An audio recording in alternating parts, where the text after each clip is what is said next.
Hey everybody, my name's Craig. Welcome to my channel and welcome to another day of 5 minutes a day with me, Craig.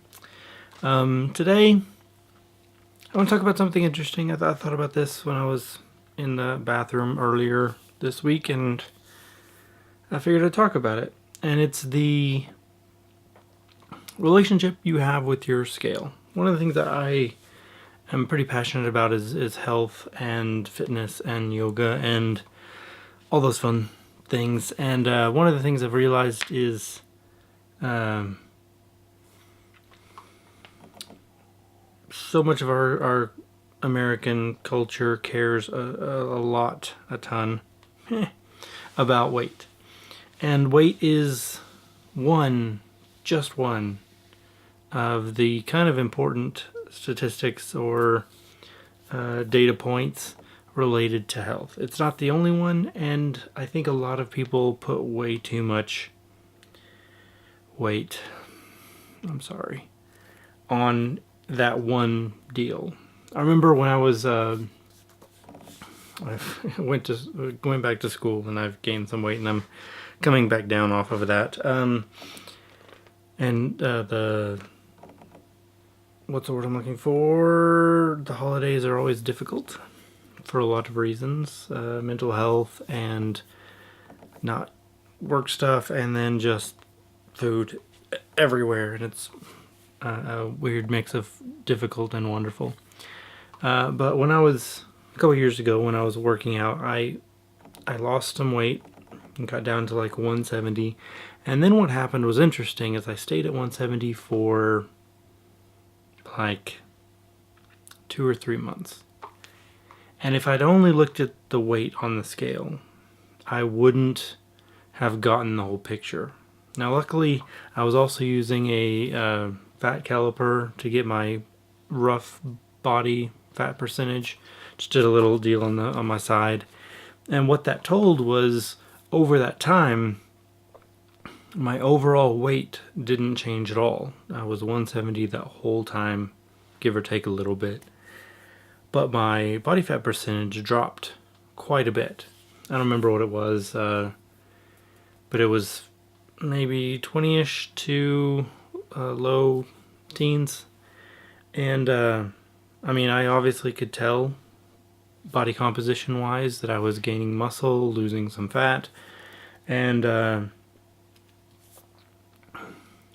but if I just looked at that one thing and not seen the other things, my pants shrinking or my pants getting bigger, me shrinking, then I would have missed the deal.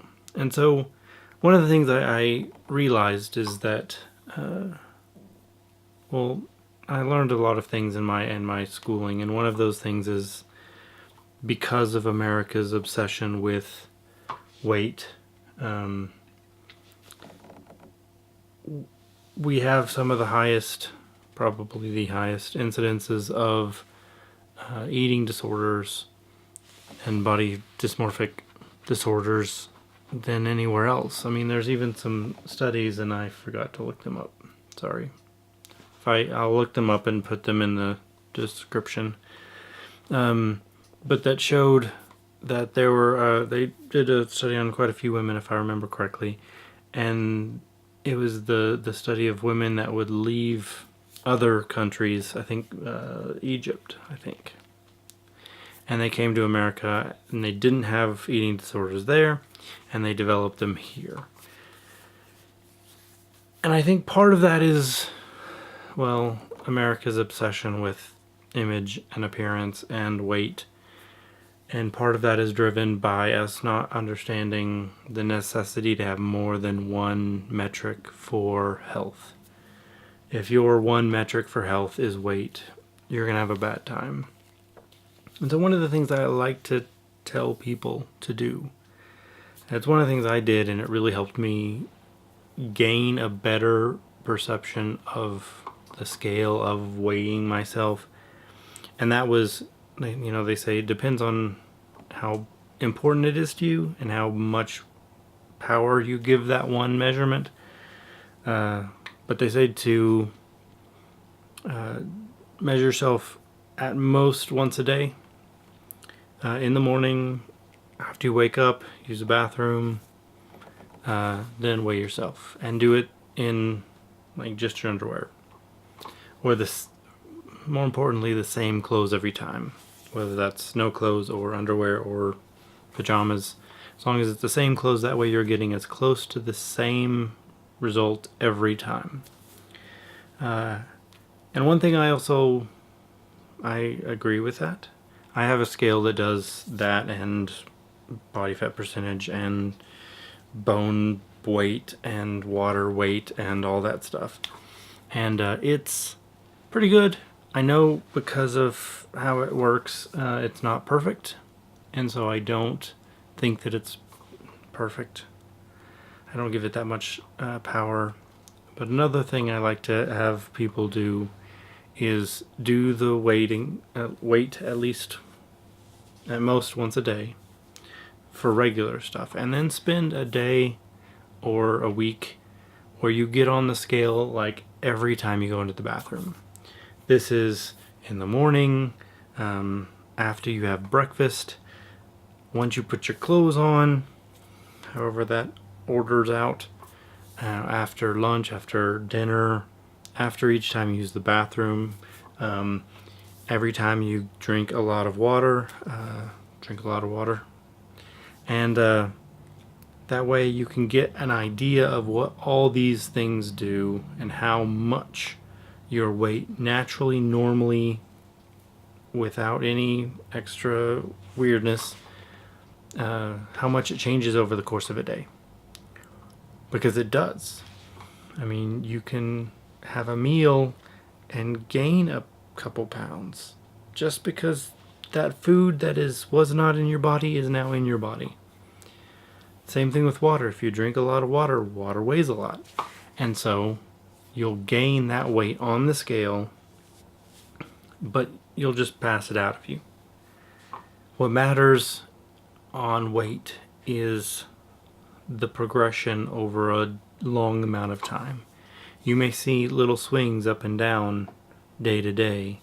You'll see large swings if you weigh yourself every single time for a couple days just to see how much it moves.